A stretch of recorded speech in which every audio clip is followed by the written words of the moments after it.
बहुत साल पहले की बात है। एक बूढ़ी औरत ऐसे राज्य में रहती थी जिसकी रानी बहुत सुंदर थी। उसके 4 बेटे था जो आपस में लड़ते था और उनकी पत्नियां भी एक दूसरे को पसंद नहीं करती थी। वो सब एक ही घर में रहते था लेकिन इतना लड़ते था कि उन्होंने अलग रसोई रखी। बूढ़ी औरत चाहती थी कि सब एक साथ खुशी ऐसे ही रहे और एक दूसरे की मदद करे।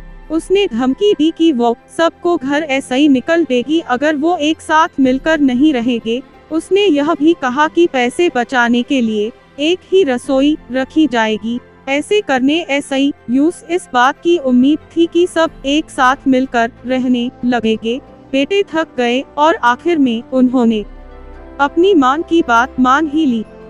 बेटे अपनी सारी कमाई अपनी मां को देते था क्योंकि वो गरीब थी। एक दिन सबसे छोटा बेटा काम की तलाश में शहर गया लेकिन निराश होकर वापस लौटा। रास्ते में उसने मरे हुए सांड को देखा और उसने यूस उठा लिया क्योंकि वो खाली हाथ नहीं वापस लौटना चाहता था।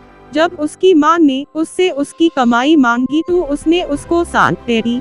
मां ने यूस दिलासा दिया कि वो फिर ऐसे ही कोशिश करे। वो सांड किसी काम का नहीं था इसलिए उसने यूस छज्जे पर फेंक दिया। उसी दिन राज्य की रानी एक सुंदर ऐसे ही तालाब में नहाने गई। उसने अपनी एक कीमती हार अपने नौकरानियों के पास छोड़ दिया। अचानक एक चील ने चमकती हुई हार को देखा और यूस छीन कर ले गया। नौकरानियों ने चिल्लाया लेकिन कोई मदद करने नहीं आया। रानी इतनी उदास हो गई कि उसने ऐलान किया कि जिसने भी उस हार को ढूंढा यूस बड़ा इनाम मिलेगा।